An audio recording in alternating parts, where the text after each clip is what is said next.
नमस्कार दोस्तों आज मैं आप लोगों को बताऊंगा, बेहद ही सरल भाषा में बताऊंगा ईपीएस 95 पेंशन बढ़ने की प्रक्रिया क्या है। सबसे पहले क्या कुछ करना होगा, क्या क्या दोस्तों इसमें जो है काम रहता है और कितनी जो है इसमें समय लग सकता है पेंशन बढ़ोतरी को लेकर। सबसे पहले से पेंशन बढ़ाने की मांग पेंशनर्स के संगठन या ईपीएफओ द्वारा उठाया जाता है। जैसे हमारा एनएससी संगठन उठा रहा है, लगातार 11 वर्षों से उठा रहा है। उदाहरण के तौर मान लीजिए, बिहार के ईपीएस 95 पेंशनर ने न्यूनतम पेंशन 7.5 करने की मांग की। उसके बाद जो है यह प्रस्ताव ईपीएफओ की सबसे बड़ी मीटिंग में रखा जाएगा, जिसको हम कहते हैं सीबीटी।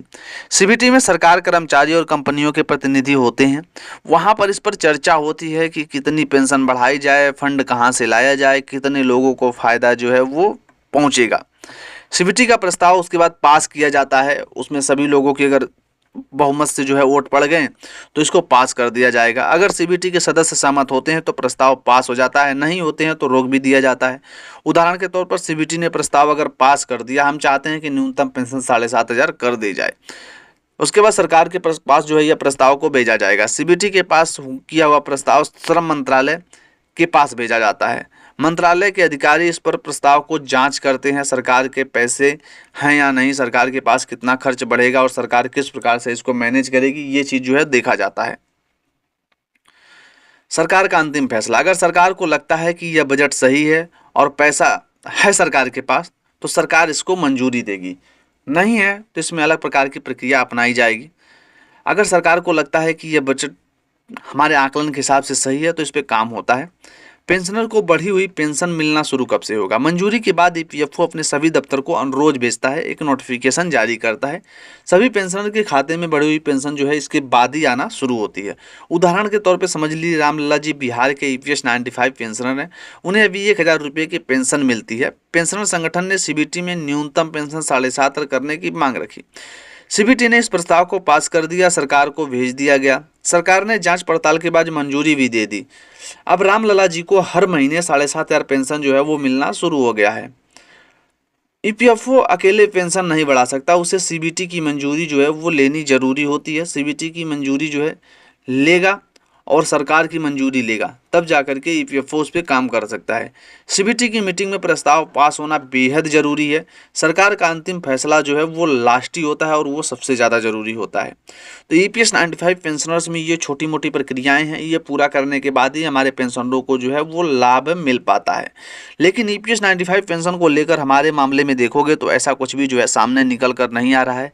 हर बार जो है हमें खुद से जो है आप देखोगे श्रम मंत्री या वित्त मंत्री जो है हम लोगों को आश्वासन देते हैं और हम जो है हर बार उनके आश्वासन को मान करके काम कर लेते हैं। लेकिन इस बार ऐसा नहीं होने वाला है। हमारे ईपीएस 95 पेंशनर जग चुके हैं और लोगों को जगाने वाले कमांडर अशोक राउत साहब ने स्पष्टीकरण दे दिया है कि अगर हमारा काम नहीं होता है तो हम जो है बड़ा आंदोलन करने के लिए तैयार हैं। उसके बाद और हम आंदोलन करेंगे तो फिर रुकेंगे नहीं।